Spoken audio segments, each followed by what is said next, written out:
I have to believe our worst moments don't make us monster. That was a line uttered by Anya from the indie horror game Mouthwashing.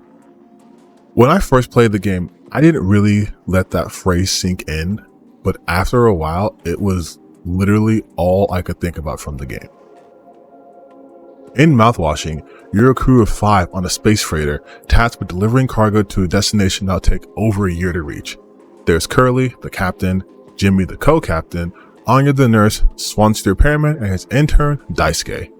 You get to know each of them as the game progresses, but for the purposes of this video, I really want to focus on 3 characters: Anya, Curley, and Jimmy, because I think they're really at the core theme of Mouthwashing. Oh, by the way, I'm going to get into like spoiler stuff. So if you haven't played the game, you're in luck. I uploaded the full game on my channel. You can watch it for free, just to subscribe. But let's get into it. So the game is non-linear. So the first thing you see is not what happens chronologically. And you're not supposed to know this, but the ship crashes, and the person who crashes the ship isn't Curley, as the game wants you to believe, but it's in fact actually Jimmy, his co-captain. So I guess it could be argued that blame could be placed on them equally. Jimmy, you see, kind of fucking sucks. Okay, I mean, I guess I'm doing a little bit of a deeper dive here, so I can go a little deeper here. I believe Jimmy's entire character can be described as someone who avoids responsibility and someone who projects. He projects his insecurities onto others. Like, for example, there's a birthday scene that takes place in the game, and he essentially blames Curley for them losing all their jobs, even though Curley had nothing to do with it. It was something sent from management, the big guys. Curley has no control over that. But he sees it as Curley being happy that he gets to abandon his responsibility as a captain without having any guilt. Because prior to that, he and Curley were having a chat, and that's when Curley reveals that he's not really happy with where he is in life, and he's questioning like if all these accomplishments he has and achieved actually matter, if they mean anything. He's not feeling fulfilled in this job. He thinks there has to be more out there, but he's afraid of if he leaves this, then and he's failed at something else, then was it worth leaving to begin with? He's kind of having that existential moment that I think a lot of us can relate to, right? Like when you're in a field or, you know, position where you feel like you're at a good place, you're content, but then you're like, but is this it? Like if you are the lead supervisor at a company, it's like, is that all you are? Just a lead supervisor? Like, yeah, you worked your way up, but is this the extent of you as a person? But Jimmy takes that and spins into this situation where like Curley's on the top ladder and he would rather be on the bottom rung of a completely new ladder, which he finds to be just like an affront, because Jimmy in a sense idolizes Curley. He idolizes his title. He covers the title of being a captain because he believes that captain position gives him control.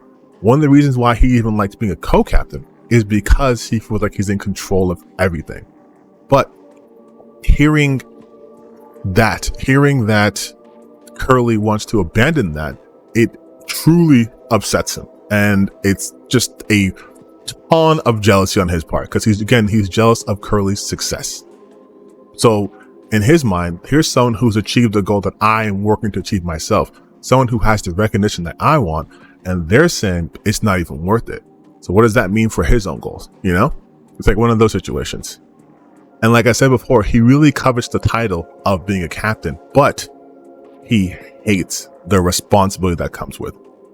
Throughout the game, there are multiple times where he's seen pushing his responsibility to others, manipulating them to do things, lashing out, and like literally just doing anything he possibly can to get out of responsibilities. Over the course of like 5 months of the game, he's done like 5 tasks, and he thinks that's like worthy of like praise or recognition, and saying that like he's like the only person doing any work, but he's not really. He's the captain of nothing. He crashed the ship months ago, so he's not a captain of a crew. There really isn't a crew anymore. There's nothing to really maintain. There's just people essentially waiting to die. But he likes to throw around the title of captain as if that means something, because it means something to him. And I cannot state enough how much he hates responsibility. Like, the game itself will occasionally flash text on the screen that says, take responsibility when you're in control of Jimmy. In one sequence, you are navigating this sort of like maze full of boxes and you're trying to get to a mouthwash. And you get a note that says that there's like a blind beast who will chase you and you cannot outrun it. And once you get a glimpse of the beast through the code scanner, you see it's like a deformed version of the Pony Express mascot named Pole. And if you make too much noise, if you draw too much attention, the monster gets you and then you gotta start over. That monster is the physical representation of responsibility for Jimmy. And the only way to get past that point isn't to acknowledge the responsibility or acknowledging the monster, but rather avoiding it by completely staying still to the point where the monster doesn't see you, since it only operates off of sound. Jimmy literally has to avoid it in order to get past it, because that's the kind of person he is. And that's reinforced later in the game, where you're using like an ultrasound machine to like examine the sort of like an organ, and you find that it's like pregnant with this horrific horse creature. But like through the ultrasound, you also see the face of a baby. And then it sort of gives birth, and then you are once again in this maze where you have to once again avoid this creature, which sounds like a baby. And again, if the creature finds you, it's game over. That's him once again acknowledging his, or rather, refusing to acknowledge his responsibility. Jimmy's the kind of person who acts on their own desires and avoids consequences for as long as possible, to the point where he almost doesn't even acknowledge that there are consequences. Most likely due to the fact that whenever he does make a mistake, there are other people there to fix it for him or to deal with it. In one point of the game, Jimmy convinces Daisuke, the intern, to go through a vent that Swansea, the repairman, had stated multiple times was completely shut down due to it being unsafe because of the crash. It's unstable. Now, Daisuke doesn't want to disappoint Swansea, so he doesn't want to go against it, but Jimmy convinces him, saying that he'll be so proud of you once you get it done, and just keeps on manipulating him to go do it, even though Daisuke is hesitant to do so. And when Daisuke goes up there, he gets hurt. He suffers a pretty grievous wound. And I can't help but notice that Jimmy, the captain, refuses to do that and would much rather have the youngest person there risk their body than him ever putting himself in harm's way. And the reason why they have to go there in the first place is because the nurse, Anya, had locked herself inside the medical bay. When we first meet Anya, it's through Jimmy's eyes. And because of that, she comes off as extremely incompetent, unable to issue painkillers to Curley and relying on Jimmy to do so. She's in fact always passing off that task to Jimmy, claiming it making her nauseous, which is super odd seeing as she's the nurse and that should be like something very simple for her to handle. It's not until we experience Anya through Curly eyes that we actually see she's been suffering under a tremendous physical and psychological weight. Anya does Curly's psych eval, and when she's done, she mentions having to do Jimmy's, but there's like a pause there, and I can't help but again read into that pause of like hesitation, maybe like even a little bit of sadness. She tries to mask it by saying that he just doesn't give her anything but her interactions with Jimmy are like radically different than her interactions with anyone else in the crew. In fact, almost every time Jimmy has a blow up, it's almost always at Anya, save for the birthday party thing where he kind of had smoke for everybody. But the friction between them isn't made clear until she's found by Curly kneeling in the cockpit with the locker open. She tells him that she's hidden the gun case and reveals that she's pregnant, intimating that Jimmy is the father and that she knew Curly wouldn't let her take the gun to protect herself, the gun that was in the case. So she at least made it so that Jimmy couldn't get the gun. And if it's not clear the implications here, Jimmy forced himself onto Anya, resulting in her pregnancy. There is a point early in the game where she makes an observation about how the company, Pony Express, had locked all their medical cabinets and even issued a warning that you would be docked credits if you were to open or use any of the medical supplies, but had no such locks on the doors to the sleeping area. Anya is also the only woman on the ship. So then we find Anya in the medical bay, door locked, and she tells Jimmy that he was right, which implies that when she revealed to Jimmy that she was pregnant, he must have told something like, get rid of the baby, take care of it. So when she tells him she's taking care of it, it's implying that, she's getting rid of the baby. But in actuality, the next time you see Anya, she's taken her life via pills. Curley's introduced as the victim that's laid up in the medical bay, but originally he was the captain of the ship, Tolpar. He was also the one that got Jimmy into the field, and the two have a history extending back probably like a couple of years. Say he's known from way back when he was doing the eval with Anya earlier. You don't get to experience much of the game as Curley, but I think his moments are still pretty impactful because you get to see how the situation on the ship deteriorated so quickly. There's a scene where Curley and Anya are sitting in like where the sunset room is, but it's nighttime. So they have an image of the stars and the moon up there. And Anya points out that there's a dead pixel on the upper right corner of the screen. And Curley says he can't see that, but he rather focus on the whole picture, which highlights an obvious contrast in their perceptions. While Anya wants to see the whole picture, she cannot ignore that black spot. It's in her mind. Whereas Curley doesn't even see the blind spot and would rather focus on the image, saying that he shouldn't let one black spot ruin the entire thing. Now, if we break this down a little bit and, do a little more analysis, which I feel like that's what this whole video is about, to me at the very least, Jimmy represents that black spot, at least for Anya, right? Because to Anya, she can't ignore him like she can't ignore that spot. It's ever present in her mind. And for Anya, not just her mind, but her body as well.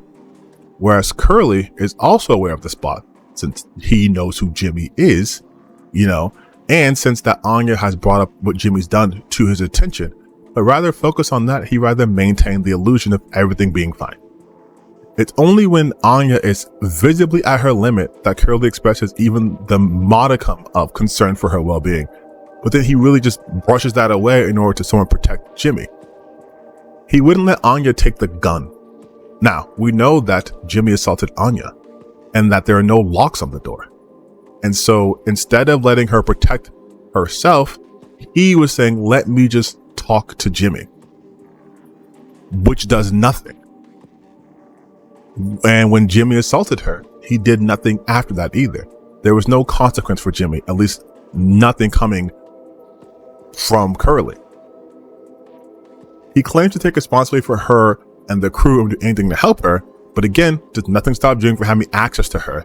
He doesn't even stay with her and make sure she's okay. He immediately goes to Jimmy.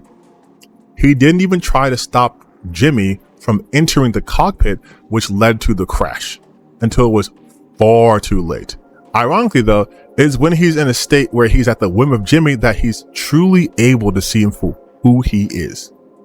With his eyelids burned away, he can no longer turn a blind eye to the actions and must look at Jimmy, the ship, the crew, everything at all times while he suffers in agony. So while I think there are pretty obvious things about like the hollowness of capitalism, how it's incompatible with humanity, I think there's another more horrific element highlighted with the characters of Jimmy, Anya, and Curley. And I believe that to be the permissiveness of rape culture. Jimmy is unequivocally a horrible man. He's reprehensible. He has no redeemable qualities. He avoids responsibility.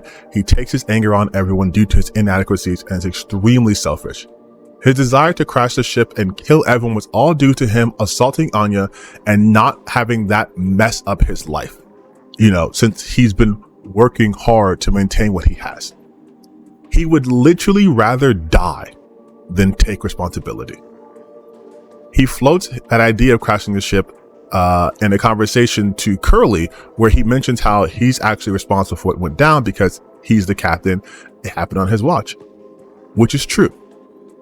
And in my eyes, Jimmy represents the men who take advantage of women, The ones who always want to feel like they're in control. They have control of everything, including women's bodies. Curley knew how his friend was, but did nothing of real substance to stop him. Whenever Anya expressed what Jimmy did to her, Curley responded with just going to talk to him so he could fix things, which is a useless gesture when there was a more proactive choice he could have made. Curley is the other man who, while not actively harming women, still participate by protecting men who do so. Anya is a victim of both men due to action and inaction by another. Actually, when I think about it now, no man on the ship helps Anya. It is revealed later on in the game that Swansea knew of the assault, but he too did nothing to stop Jimmy. And in spite of all that, she still keeps going. I have to believe our worst moments don't make us monsters. The mantra she adopted, to me, not only represents her trying to come to terms with what Jimmy did to her, but also works as a type of self-affirmation. Her assault was one of her worst moments, and she doesn't want to think less of herself, think of herself as a monster, which I believe is an obvious parallel to how there are women who have been assaulted and think that they deserve it, think that they're less human, think of themselves as monsters. And knowing all that, she still tried to find a way forward with Jimmy. Like I said before earlier, she was the one who was giving him advice, like maybe do this, do that, and then cheering for him, trying to appease him, trying to appease her abuser. But all he did was treat her like shit even more. He never really acknowledged her as a human being. Even though she was suffering great physical and emotional and psychological pain just by being around him, being forced to interact with her abuser on a day-to-day basis, while everyone else who knew did nothing. And because of that, she found no solace with anyone, and she felt increasingly isolated to the point where she took her own life. And even then she's ignored by the game, intentionally, I believe, because her death gets glossed over. While Daisuke and Swansea get full scenes really delving into like bits of their character and more screen time than Anya, her death happens off screen. You don't even see the moment it happens. She's just an object while everyone else was treated as individuals worthy of mourning. It's not until Curley is given that same treatment of being an object that the players actually get to see the physical representation of what Anya had to have been going through. Having your body at the whim of someone who's violent, taking pieces away from you and keeping you in a state of pure agony. At the end of the game, Jimmy, ever wanting to avoid responsibility, offs himself. Because again, he'd rather die than have to deal with the fallout of his actions. And so the only person left through all of this is Curley, who ironically is the one person who didn't want to be there. He was done. He wanted to leave. And yet he's the one person who's still stuck on the ship as a captain, right? The captain goes down with the ship. But I also sort of see this as like a bittersweet ending, because while yes, he's in pain and he's been changed forever, he's still alive. And with that comes the hope. And then again, there's a hope that he goes into the cryopod and then it can survive for 20 years. And during that time, he'll be discovered and he'll be saved. And I can't help but think that that is an intentional message. And as far as the pain goes, maybe one day he gets past the pain. Maybe, with the technology helps him with the pain, or at the very least, he learns how to carry it. And I think that is a very poignant message, because you can't just go back to who you were, no matter how hard you try. When you go through a traumatic event, it's called trauma for a reason. But we learn how to deal with that trauma. And I just wasn't expecting this from a game called Mouthwashing, if we're being completely honest. And maybe I'm reading far too much into it, but I don't think they would have these three characters here and have them interact the way that they did if they didn't want us to take away at least something away like that, right? Like, it's intentional that Anya is the only woman on board. It's intentional that the sleeping areas were unprotected, but the medical areas were. It's intentional, right, that Jimmy's behaviors towards Anya were essentially condoned in the manner in which it was condoned. So again, maybe I'm reading too much into it, but I think this game has a lot of layers to it, and this is just one interpretation. You guys are free to interpret how you want to, but this was just my interpretation. So yeah, let me know what you think. Am I just completely off base? Are some of my points correct? Do you have any counterpoints or any other theories? I would honestly would love to hear that. But I'll see you guys next time.